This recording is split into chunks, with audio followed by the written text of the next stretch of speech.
So when opening a bank account, there's a few steps that you'll need to take when going through that. The UK offers some really strong financial protections to anyone trying to open a bank account here, so you are going to require some documentation. The first thing is you're going to need some form of identification. That could be a passport, student ID, or even your BRP if you're an international student. You're also going to need some proof of address.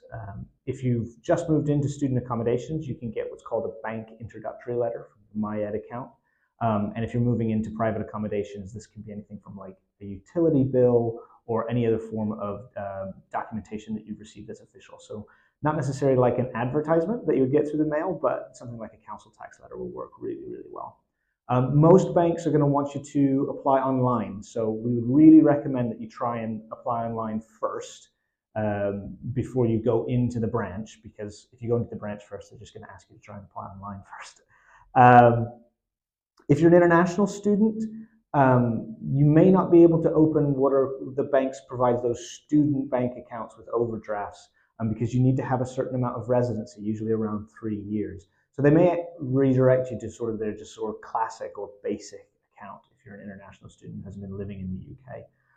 If you're having some difficulty finding the right bank, or if you've still got some questions, you can always come and talk to the advice place, and we'd be happy to try and answer your questions or send you in the right direction.